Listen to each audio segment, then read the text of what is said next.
Hi everyone, Dr. Jay Mehta here from Mumbai. In today's video, we are going to answer how long after having intercourse does someone actually become pregnant?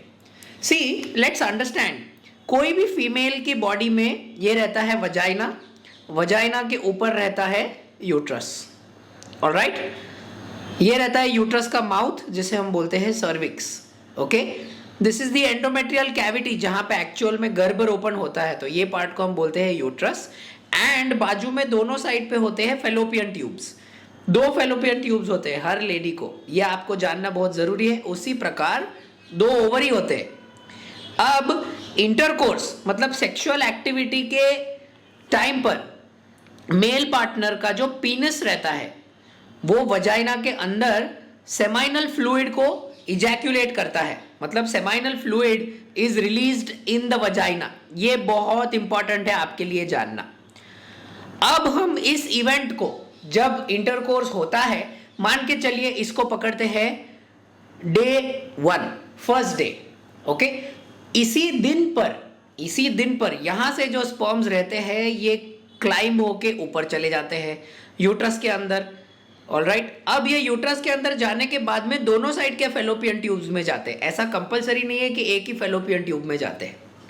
अगर ये जो intercourse है ये आपका fertile period में, मतलब if the intercourse is happening in the fertile window, ये जानना बहुत इंपॉर्टेंट है। अगर ये इंटरकोर्स आपके फर्टाइल विंडो में होता है, specially at the time of ovulation, मतलब जब एग रिलीज होता है, तो जैसे कि मैं आपको समझाऊं कि ये ओवरी रहती है, ओवरी में बनता है dominant follicle. On an average कोई भी नॉर्मल लेडी के अगर आप साइकिल्स देखेंगे तो तकरीबन 13th या 15th डे के आसपास आपको ओव्यूलेशन होगा, मतलब यहां से निकलेगा एग। ये जो एग निकलता है ये जाता है फेलोपियन ट्यूब के अंदर, फेलोपियन ट्यूब उसको पकड़ के अंदर खींच लेता है, राइट? सो लेट्स अज्यूम ये है पेशेंट का राइट साइड का फेलोपियन ट्यूब, ये है लेफ्ट साइड का फेलोपियन ट्यूब। तो राइट ओवरी में से एग निकला। अब फेलोपियन ट्यूब के अंदर देयर आर सेल्स जिसको हम बोलते हैं सीलिया, ऑलराइट? ये ब्रश के माफिक काम करते हैं। ये एग को यूट्रस की तरफ पुश करते हैं, यूट्रस की तरफ पुश करते हैं। अब मान के चलिए उसी दिन पे ओव्यूलेशन हुआ है और इस एग के पास, अब मैं इसको थोड़ा सा मैग्नीफाई करके आपको दिखाऊंगा, ऐसा रहता है एग यहां पे, और उसके बाजू में रहते हैं एग के प्रोटेक्टिव सेल्स जिसको हम बोलते हैं क्यूमुलस सेल्स। हाँ, ये फेलोपियन ट्यूब के अंदर रहता है ऐसा। इसके पास में मौजूद होते हैं इंटरकोर्स करने के टाइम पे, ओव्यूलेशन के दिन पे ढेर सारे स्पर्म्स, बहुत सारे स्पर्म्स रहते हैं आजू बाजू में। ये मिलियंस ऑफ स्पर्म्स रहते हैं, मिलियंस में से कोई भी एक स्पर्म निकलता है जो इसको अंदर पेनिट्रेट करके अंदर चला जाता है। अब एक बार ये हो गया, फिर जैसे कि मैंने आपको बताया ये सब होएगा डे 1 पे। ये डे 1 पे हो जाने के बाद में तकरीबन सेकेंड दिन तक ये जो एग है ये अंदर से फर्टिलाइज होके डिवाइड हो गया होगा इनटू 2 सेल्स। ये ऐसे डिवाइड हो जाता है अंदर, देखिए एक सेल का 2 सेल बन गया, ओके? उसी प्रकार से जब ये डे 3 या डे 4 तक पहुंचता है तो आगे की दिनचर्या में ये बन जाता है 8 सेल्स। ये 2 का 4, 2 का 4, 4 का 8, ऐसे करके बनता है। ये सारा चीज एक्चुअली होता है यहीं पे, मतलब फर्स्ट डे से लेके थर्ड डे से लेके 4th या 5th डे तक ये फेलोपियन ट्यूब में ही रहता है। ये बहुत स्लो प्रोसीजर रहता है, ये कुछ फास्ट नहीं होता है, ये बहुत स्लो टाइम तक फेलोपियन ट्यूब के अंदर रहता है। यहां से ये बनता है डे 5 तक। डे 5 का जो एम्ब्रियो रहता है, डे 5 का जो बेबी बना हुआ रहता है, ये कुछ ऐसा बना हुआ रहता है, ओके? ऑफ कोर्स इसके आजू बाजू में जो मैंने प्रोटेक्टिव शेल का जो आपको बात किया है जिसको हम क्यूमुलस बोलते हैं, वो सब प्रेजेंट रहता है। अब ये स्टेज पे ये एक्चुअली एंट्री मारता है यूट्रस के अंदर।